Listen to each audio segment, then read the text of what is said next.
Managing to make a living in Thailand from the tourist industry is former Birmingham ballet dancer Anthony Griffiths, who came to the island of Koh Tao and started a new life as a diving instructor. You can make any sentence that you want. It's to remember the order of how you check the gear. The best one in at the moment is bring weed, rizzlers and fags. That's the one we like. Yeah. Well, big women really are fun. Big willies relieve anal frustration. Came to Koh Tao originally for 1 week. This is about 6 years ago. And we came for 1 week to do a dive course. And that first time ended up staying here for 6 months. Ever since, I've been coming back every year for like 6 months, 8 months, 9 months. I've been here now 14, 15 months. I'd been a dancer in London. That's how I started life out at 16. Very lucky. Got plucked from obscurity, went to an audition in London very young and got my chance. And there I was, 16, 17, in London, dancing. For 10 years I did this. Then after this, I just felt a need to find a new direction, that sort of thing that gives you the little spring in your heel. It's difficult to describe the feeling you get from diving. I started 5, 6 years ago now, and the minute I took my first breath underwater, I wanted to be an instructor just straight away. I immediately found something new. As soon as I put my face in the water, I just felt completely at home there. For 10 years, I've been striving as a dancer to break free of gravity, which is what dancing's all about. It's being able to defy gravity and make it look easy. I'll do some jetés or pirouettes or put my legs in second position, and you can just hold the position because the water's carrying all of your body weight. You feel at one with the environment you're in. You feel close to it, and then when you see something awesome like 2,000-3,000 meter drops, like a vertical wall straight down to the abyssal plain, coming through really awesome passages, drifting with like rays the size of just huge, like 5-meter wingspan, just flying through the air. It's like going to the zoo and getting in the cage with the animal. You can't describe it, you can't put it into words what that feels like. So for me, diving is life, I suppose. Nice. Everyone you meet every day is happy, they're on holiday, they're spending money here, you know, they want it to, so you're not dealing with miserable people for a start, which we all know, guys, 9 to 5, 5 days a week in London, just to pay to live in that system and that society. I'm just doing fine. And all you boys at home in that crappy job, sorry guys, do you know what I mean? You know what I mean? Monday morning. Ooh. That's where I live, that's CFT. I live next door, there's a German guy and his girlfriend. They make a lot of noise when they shag. And you don't? We make more. We make a lot more noise. My girlfriend and I met now about 3 months ago. Her name's Mo, she's 25. Hello, England. Mom, this is Mo. We're coming back in October, November. We'll see you then. We'll get married. Now, I'm really starting to think about children and stuff now because I'm 33. It's unbelievable, isn't it? I know. 33, I am. I want to get married. That's what I really want to do. And have kids. And I think I found the right one. You have to meet the right person. I truly believe that. And I believe I've been fortunate enough to meet the right person for me. And hopefully I'm good enough for her and she'll say yes one day. Life's looking good. I've been lucky. I got dealt a few good cards, but I believe you make your own luck in this world. So it looks like it's going to be a little longer before Anthony returns to Birmingham. Wayne searches for love in Spain, but his quest is undermined by his alter ego, a drag queen called Winnie. I do often go out in Manchester, but I am getting a bit bored of the scene down there. I mean, it's dead easy to go out and just get casual sex, but you know, to me, Mr. Nearly Right is, you know, it's impossible. I think we've got more chance of seeing rocking horse shit than that happening. Joining him will be the cheerful burden of false boobs, frizzy wigs and pantomime frocks, all costumes of Miss Winnie La Freak, his drag queen alter ego. That's it, she's here, Winnie La Freak. We've gotta go. It's 9 o'clock. Let's go meet Abby. 3 of his closest friends are going too. Less than 12 hours before their flight, they hedge their bets and head out for a night on the tiles. Right, let's boogie. Let's see who's first to get legs up. I need a bit. Wayne has realised that wigs and makeup have hampered his pursuit of true love. He's pledged to leave Winnie in his suitcase and face up to the challenge of being himself. At the end of the day, I want a boyfriend, you know, but I can't find one because every time I'm out in social environments, I'm always dressed up as Winnie Lafree. Everybody loves, you know, Winnie, but nobody sort of wants a relationship with Winnie or like that. I am looking for love, but the chances of me finding it in Barcelona or Sitges are that remote. I'd be quite happy with, you know, a quick fling, as long as it's in a bed and not up against a wall. After arriving in Barcelona, they head straight for their hotel in the coastal town of Sitges, one of Europe's leading gay resorts. It's gorgeous, look at the buildings. Yeah, it is pretty, I architectural suppose. But we're not here for fucking architecture, love. Yeah, but it's nice to be away, isn't it? Well, I suppose so. Hola. Koh Tao.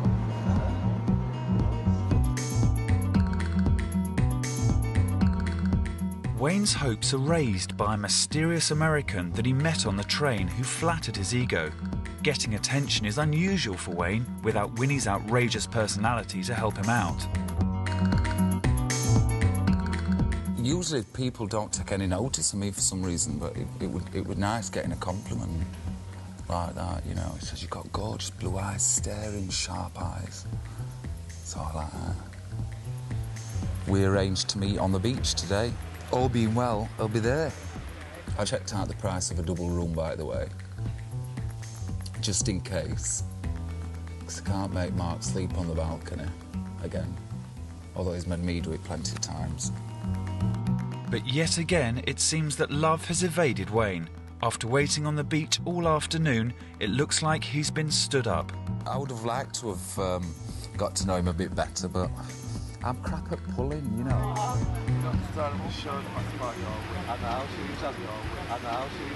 He's not fucking here, viewers. Bob, there's plenty more fish in that sea when it's Yeah, but it's just fucking finding them, innit? It's just getting them. You go and get me one. I don't mind paying. As long as it's not over 1,000.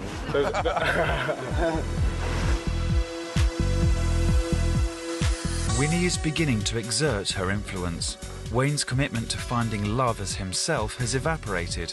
Against his better intentions, Wayne's friends have persuaded him to don the wig and makeup and embrace the night. Come on! I don't believe this. 8 o'clock I've been trying to get in this bathroom. Shizzy!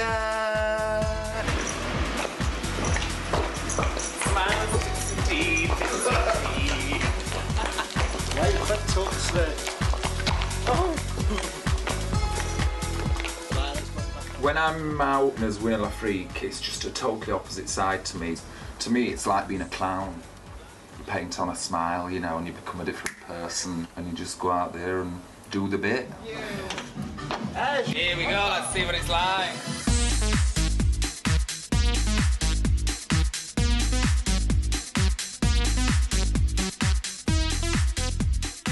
I don't enjoy going out as Winnie anymore.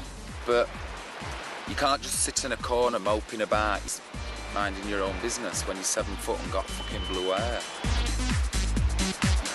I do get guys after me occasionally, but it's not really my thing. I'm not a transvestite or anything.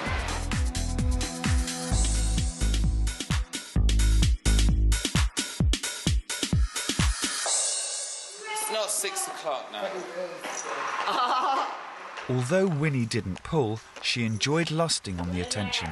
We've had a fucking blast, girls, haven't we? We've had a blast. We've got pissed and not paid a penny. We haven't paid a penny. See, wearing a frock, you get away with everything. That's my... Oh, you took it out. Took it out. Oh, I'm so sore. Oh my, oh, that is bliss. That is sore. 9 feet sore. Winner! The next morning, Wayne does some serious thinking. just need to get out there and meet more people. As Wayne, I've got to learn to just approach people and offer to buy them a drink or whatever. But I just don't.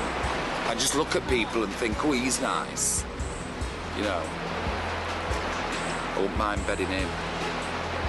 But then I wouldn't dream of going up to him and saying, excuse me, I wouldn't mind bedding you.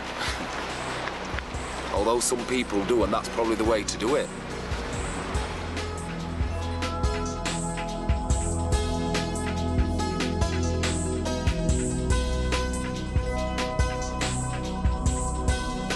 As night falls on their final few hours in Spain, Wayne and company make a last desperate bid for passion. But Tuesday night in low-season Sitges is not exactly the throbbing gay paradise they'd envisaged. Should we see if there's a bingo? I told you we should have gone Cleethorpes. You know what's what and what's when.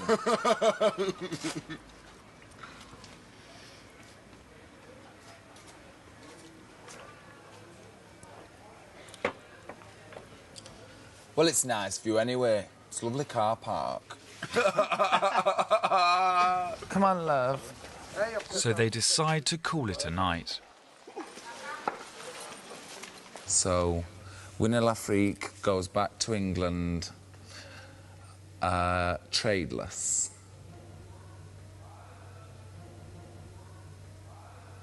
That's it. She goes back to fucking England tradeless. Wait, Mags, wait for me. Adrian Fisher is a guitarist and former rock star who lives on the island of Koh Samui. He gave up his rock and roll lifestyle to live a simple life when he split from top 80s pop group Sparks with the brothers Ron and Russell Mael. After becoming disillusioned with the music industry, Adrian decided to look for something else. I was getting so depressed I had to go somewhere. It's just kind of literally sort of like Thailand. I haven't been there before, and that's long. 3 days turned into about 3 weeks or a month. And I eventually made it here, and I've been here ever since, I guess. 6, 7 years ago, 6.5 years. Well, I see something that surprises me every day, especially in Samui, where tourism is actually fairly new. But they're catching on real fast, supermarkets, internet cafes, and it's all very strange. I mean, I've been here 6 years, you can imagine how strange it is for guys I know have been here for 12, 15 years. I mean, there wasn't a road here, it was the track, and there was like just a few bars, and that was it. I mean, every time I blink, there's a new bar here. I mean, if in doubt, they stick up a new bar and knock another one down. I hate girly bars and stuff like that. Hello, welcome, come inside, handsome man. Sure. I hate all that. It's one thing I don't like, seeing like a 65, 7-year-old man walking down the street with a 18-year-old girl and stuff. And it's just kind of, it's not right somehow.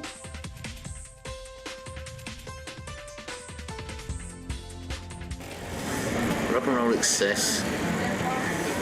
I was lucky, been there, seen, done most of it. Survived it. I mean, it wasn't so long ago I had a severe alcohol problem here. And it's easy done here, it's cheap. You just don't realise you're doing it. But you've got good friends saying, hey, you're losing the plot. You can play guitar when you're pissed, and you can play guitar when you're sober. But I know I'm not that much of a dummy. I know I play much better when I'm sober.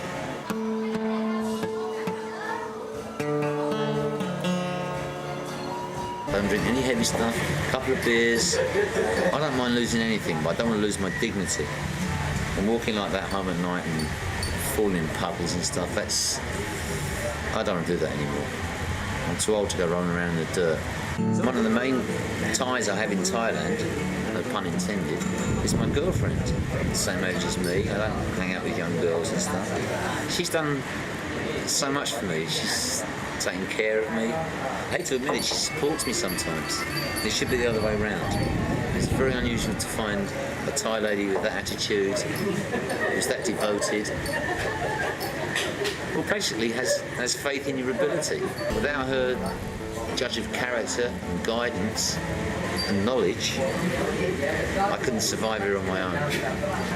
No way. Riches to rags, but surviving. It's only rock and roll, but I'm getting the hang of it. Each year, a group of students from the Plymouth University football team pack their kit bags and go abroad in search of sun, sea and intensive study. Paul Goodman, more commonly known as Benny, is one of the players who's hoping to improve his grades in Benidorm. I managed 3 in a week last year, which was pretty average, I think. I know there are a few people this year that could do more. We'll see. We'll see how the charm goes. With their exams firmly in mind and dressed without a hint of irony, Benny and the boys head for Spain. After a 2-hour flight, the team arrive and Benny reflects on the importance of academic excellence. Benidorm's got a reputation of being a bit of a pull-in paradise. Lots of women around. You're meant to be able to come here and pull no matter what you look like.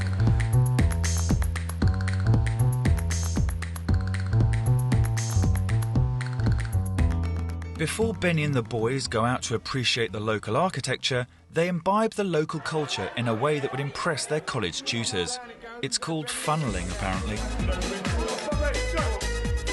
Here we go. Dixie's there.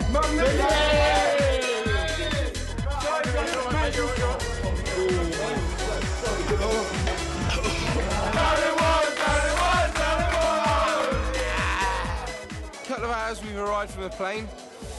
We're out tonight. We're going to find some nice young ladies, and we're going to have a bit of fun. Hopefully I'll be one of them that has a bit of fun. Some of them will be alone in the room tonight, but yeah, it's a matter of finding the night spots tonight.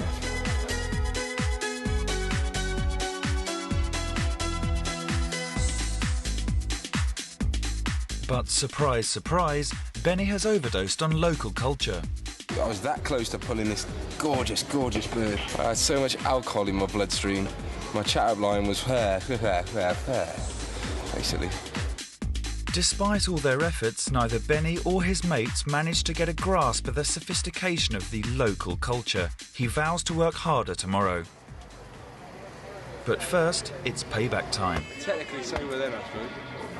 Low points, the mornings, it takes you the whole day to get ready for the night again, get used to it again. Feeling ill's a regular thing. Tonight's the night. I'm gonna pull animal, vegetable or mineral. Doesn't really matter. Yeah, any hole's a goal.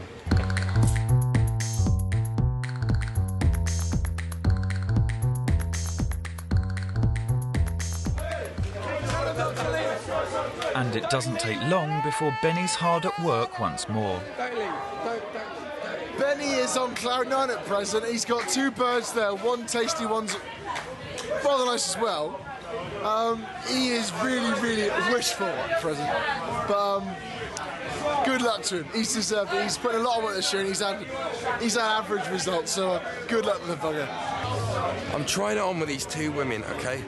Now the one is pretty good looking, but she's under the thumb. She's got a boyfriend. She's made it blatantly clear she's not doing anything. She might crack to the Benny charm, I don't know. I'll give it a bash, eh?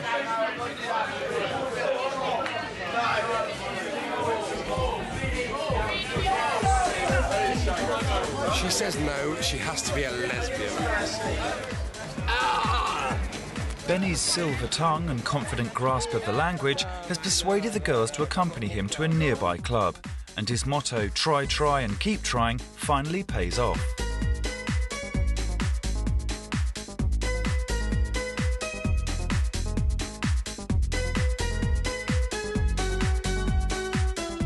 But just as he's starting to smile, the girls suddenly leave. Benny's compelled to continue in his pursuit of scholarly passion. There's 2 in particular that are very nice indeed. We've kind of organised to go back to their place. Hopefully 2's up, you never know. I think that's what's on the cards. Yeah, dirty, they're dirty, dirty women, but I'll tell you what, that's exactly what I want. It's what I like, it's what I came here for. I'm going back and I'm getting 2's up tonight, mate. As the rest of the team retire for a cup of hot chocolate and the complete works of Marcel Proust, Benny heads back to the girls' apartment for a night of serious revision. I can't remember the majority of last night. What I can remember is waking up with two young ladies in their house, in their apartment. What happened, I will leave to your imagination. They were dirty, dirty slags. There are dozens of them, and they'll do anything. Dirty whores. There's places full of them. It's great. I love it. As Benidorm cranks up for another night, the team hit the town. But Benny has been revising without wearing his glasses, giving him a headache. Benny is dead. He's fucked out of his face. We can't get him in a taxi. He's going to have to get an ambulance home. If I shake his belly button, that'll make him better, wouldn't it? He fucking tried to be clever and do a 2.5. Fucking idiots. He's gone. He's gone. I don't think Benny's going to be getting up for the rest of the fucking week, mate, after this lot. And Mr. Copper Geese is going to come and big him up. Big up the Spain massive. No. Although he's out of action for the night, it only takes a day's recovery before Benny's able to once again reapply himself to his studies. Nobody was in a fit state to pull, I think, to be honest. I think the plan for tonight is we go to the bar, get pretty hammered, get off to a couple of clubs. I think try and pick up a few women there. Oh yeah, the lucky shirt. The shirt, I've never failed to pull in this shirt. It's probably a bad omen. Gift from my ex-girlfriend. Cheers, Lise. But once Benny gets into town, it soon becomes apparent that there's a shortage of subject matter. There's no women around. The place is dead. The clubs are dead, the pubs are dead. I don't know what is going on. There's no pussy here, there's no pussy. There's nothing around, I'm so fucked off. There is no pussy here. And so the university team decides to make its own entertainment.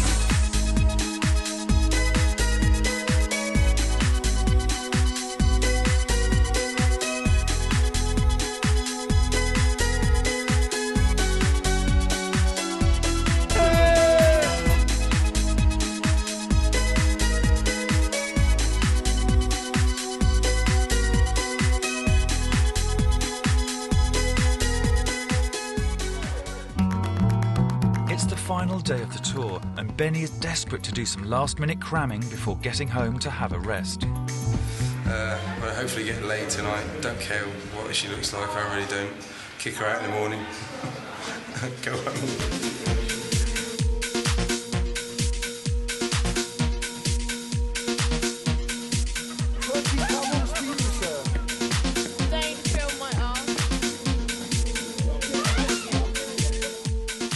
So Benny and the team hit the town one last time. I do have some standards. They've got to be reasonably good looking. Speak English, I suppose. That's pretty much it.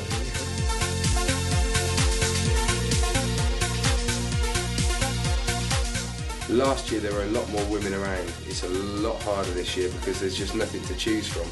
It's just a matter of find one that's eligible and give it your best shot. But I don't know what it is, there's just loads of old grannies and I'm not that desperate. I'm not going to go for that.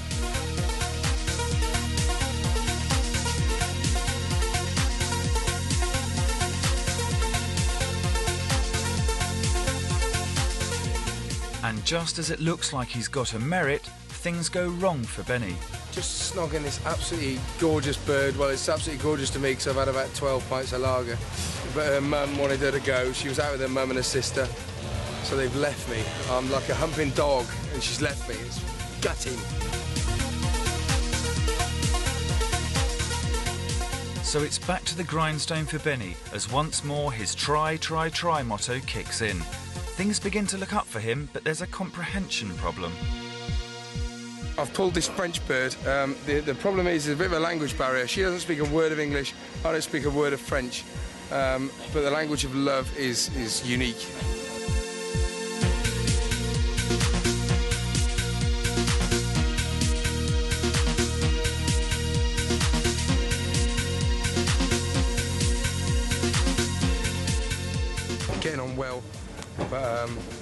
yeah, she's looking like she's ready for it. As the night comes to an end, it looks like Benny may be in line for a distinction, or possibly not.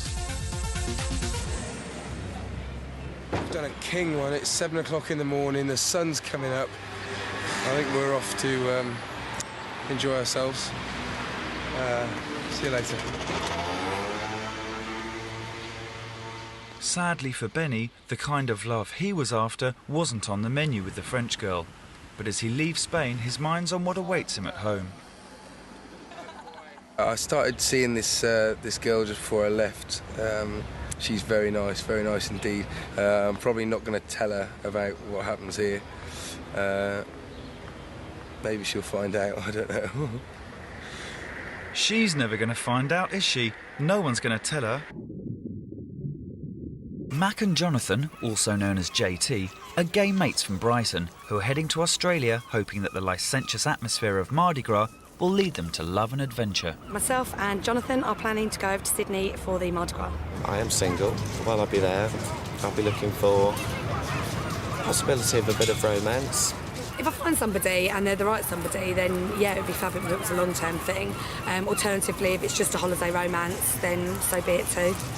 I don't think we're going to know anybody when we're there, but you never know. This world is actually quite small when you think about it. So yeah, the anonymity of being away would be quite nice. Just to be able to do what we want to do with no repercussions because we're never going to see anyone again. Yeah, I've got goosebumps just thinking about it.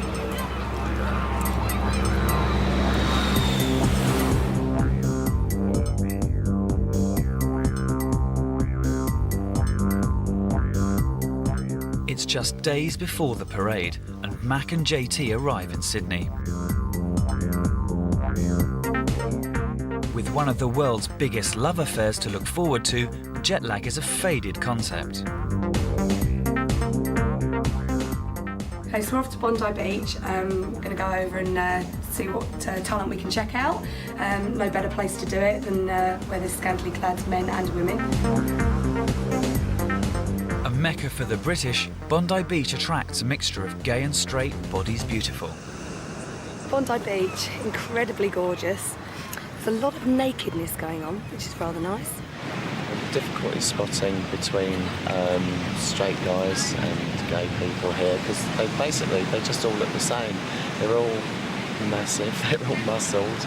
Majority of them are like very, very good looking, nice bodies. Shaggability wise, probably there's about 90% on the beach that you would do, and then probably 10% that you probably still would do if you're like really pissed. Finding a lesbian in a place like this, it's not particularly easy. I mean, it's not particularly easy anywhere. You can still spot them a little bit. I've spotted a couple. I can't really tell how. It's just at the moment it's like an inbuilt homing device. It's more of a place to look rather than touch.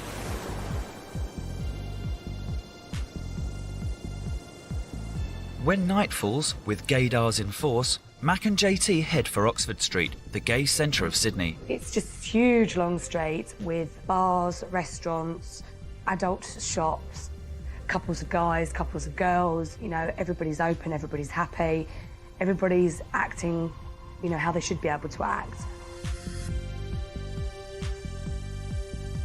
We're just moving from the Albury Bar down to Stonewall, where we're moving on to a women's club. Oh, yes.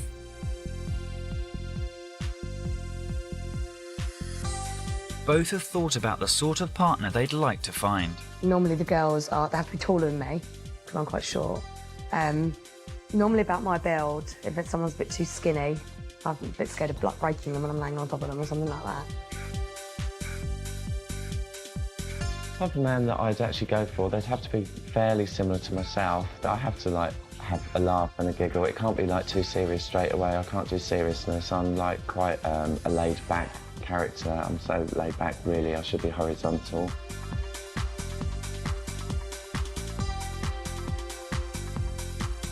Mac gets lucky fast, but ironically she's travelled all the way to Sydney to find love and found it with a girl from Leeds. Hello, I love you long time. Oh, baby. Max cocked off with Jane that we met about a half hour earlier. I've just bumped into two friends of mine that I know from Brighton, so I might actually go for a drink with them because they're like normal conversation, and just let them get off and do what they want. I've got the room key. Mac doesn't know where she is, and I'll see her sometime tomorrow. Yeah.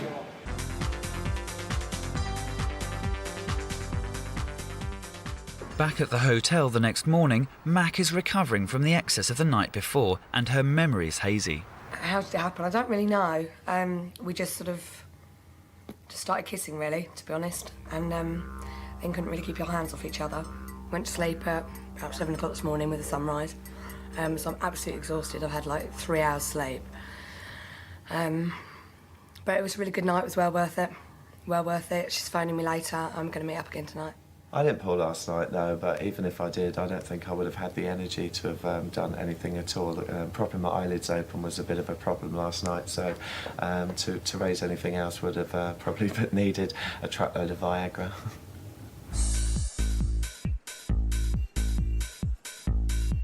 As the excitement builds for the parade, Mac and JT hit Oxford Street in search of suitable costumes. Got to get Max something now, and also I'll probably, hopefully, get something else as well. Maybe just a pair of hot pants or something like that. So I've got gorgeous legs, haven't I? Yeah, I've got gorgeous legs. I have, yes. We fall out front, though.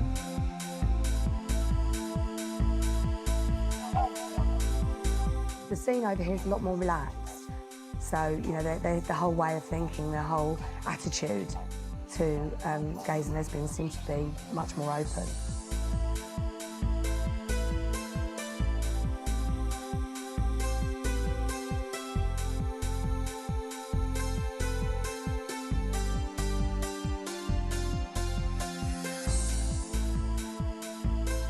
Since the first Mardi Gras in 1978, the Sydney Gay and Lesbian Extravaganza has grown to become the largest outdoor nighttime event in the world, bringing in nearly $100 million pink dollars a year to the Australian economy. I think people just want to come just to soak it up, just to say that they've experienced it, just to revel in the atmosphere, the carnival spirit. I think it's like a feeling of like oneness. It's a day where gays and lesbians from everywhere are just going to come out. They're just going to be as outrageous as they can, as loud as they can, as drunken as they can. Max arranged to meet up with Jane so they can fulfill a lesbian rite of passage to do Mardi Gras together. As you can see, things are starting to get going and there's still 2 hours to go before the parade. We're just waiting for a few friends to come out of the hotel and then back up to the room to watch the parade at 8 o'clock. The atmosphere on the streets is unbelievable. They've like cordoned the whole place off and it is just so busy. Just really buzzing. That's all you can say. It's mental. It's mental. Absolutely mental.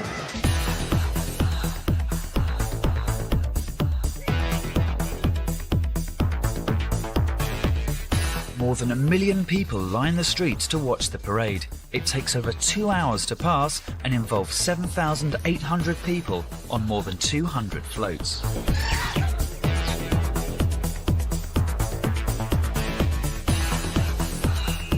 But for Mac and Jane, the parade could be in Rotherham. Just let us upstairs. We're gonna shack.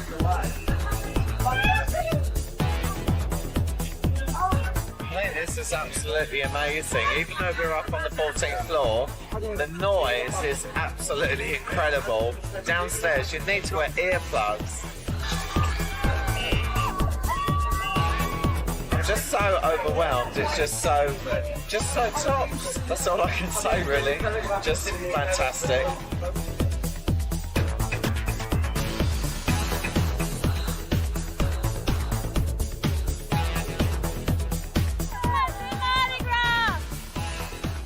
Mardi Gras is all about being free, gay, and happy. I feel letting go.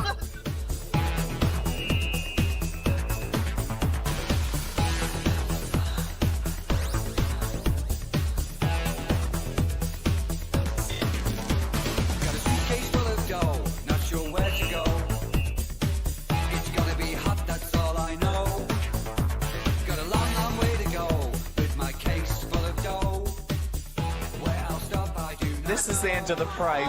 It's all like over and done with now. Everybody else is going to like this massive party. We didn't unfortunately get tickets, but at the end of the day, it doesn't really matter. And you haven't pulled? I haven't pulled as of yet, but I still got the walk home. With Mac's girlfriend at the party, she's pining more than a forest full of conifers.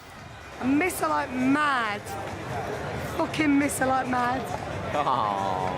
Oh. And I'll see you tomorrow.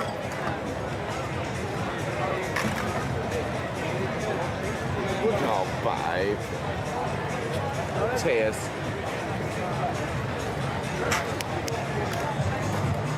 The night is over. Mac and JT head back to the hotel. Tomorrow they're off home, and the dream of the permanent party is over. Jane doesn't go home until next week, so I'm a bit gutted. I'm glad I met her, glad I came. I've had an absolutely fantastic week. Love-wise, I haven't been so lucky on that department, but at the end of the day, I'm not really overly bothered because it's just been one hell of a trip. Jane and I have spoken and said that we would like to get together when we get home. Possibly I'll go up and see her, or she'll come down and see me. She's in Yorkshire and I'm down in Brighton, so it's going to be a little bit difficult, but hey. I think I've actually got quite a lot of pleasure out of Mac's little romance. I've sort of like had fun with that. Fun farewell, yeah, big fun farewell. Johnny T and I have had a brilliant time, and yeah, I've been lucky enough to meet someone as well. One of my friends said, once you go, you'll never want to come home. And much as I love Brighton, there is going to be a part of me that will stay here. You know, I've never ever felt so good. I don't want to age, I want to stay here forever. I've never felt so good about myself in a long time. They've caught the Mardi Gras bug and pledged to do it again next year.